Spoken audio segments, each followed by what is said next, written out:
Alright, we're going to tie a March Brown Comparadun this afternoon.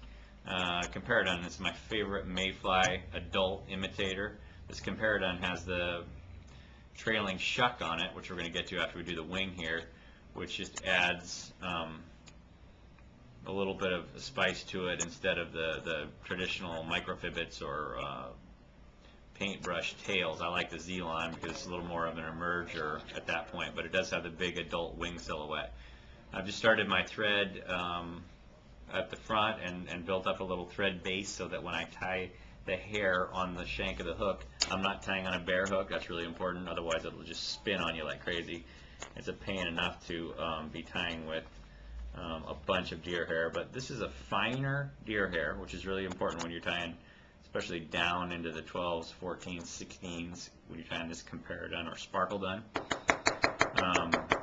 So I want a finish hair that I can get quite a bit on, nice even tips. I'm going to stack it, pull it out of there, and then I'm going to measure the wing distance as the length of the hook shank, or the wing size, the length of the hook shank. I'm going to tie that in, leaving myself room to dub in front of it, just create a little more of the thorax of the fly, and then certainly everything behind it is going to be tail and body. So I'm going to tie that right on there. I'm going to give it that loose wrap. I'm really pinching here with thumb and forefinger, come all the way up top with pulled straight down direct pressure so that that doesn't spin on me. And it really wants to spin, so you've almost got to really overcompensate that. Keeping that on top of the hook shank, really pulling down. And now I can move up front of this wing and start burying some thread underneath there to really get that to post up. As long as I've left enough room to decipher tips from butts, I can get back in there. And what I mean by that is the length of the butt ends is much more so than the tips. When this gets really very similar, it's harder to define tips and butts. But I came back on top.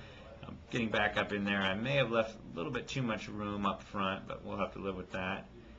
Burying that thread up underneath the wing so that really posts up and fans. I can now, because I've got it nice and secure, I can get in there and cut the butt ends of the hair.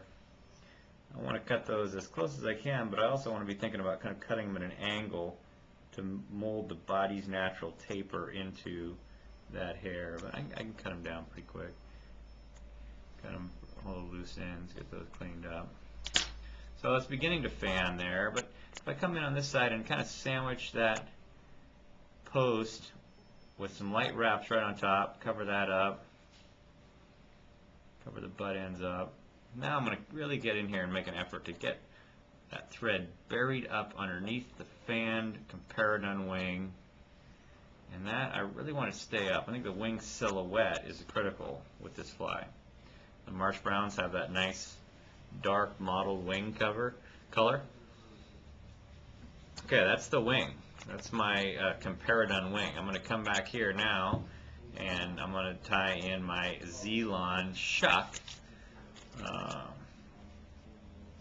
And this is as the mayfly is leaving its exoskeleton, it leaves this shuck behind. And I don't really have to use a whole strand of Z-line. I'll probably use 3/4 of a strand, half a strand, and this can also be Antron yarn. It doesn't have to be anything terribly fancy. It can be crinkle Z-line or straight Z-line in my opinion. It doesn't have to be either one. It works just fine. That's way too long, but because this is not a natural fiber, I can just get in and cut that anytime.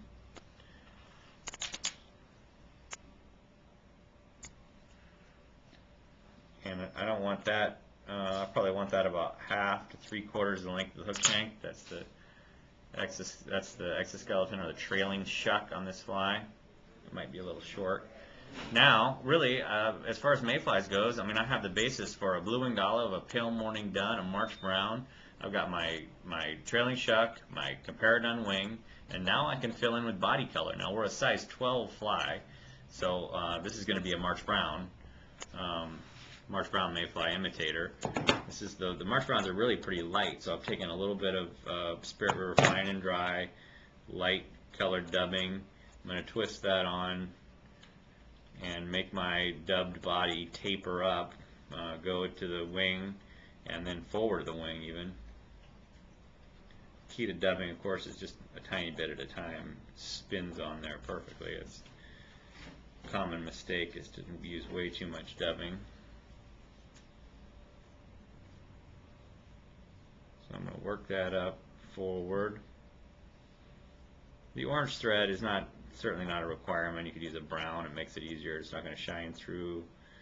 The thread's not going to shine through the body, but I don't know. The hot spot in the front might not hurt either.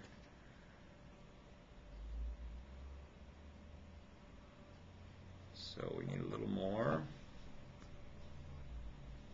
Not much.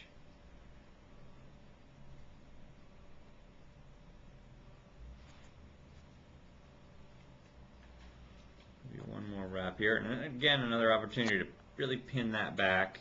Get some dubbing up underneath there. Continue that dubbed body forward to the eye. And really that is it. I mean, I could tie that fly off and we're there. That's your Comparadon March Brown. Or actually it's a Sparkledon. The Comparadon has the traditional tails. And the Sparkledon I like better. I think it fishes better than the Comparadon. Developed by Craig Matthews of West Yellowstone, Montana. A must-have style of fly, the Comparadon. In this case, it's the March Brown Comparadon.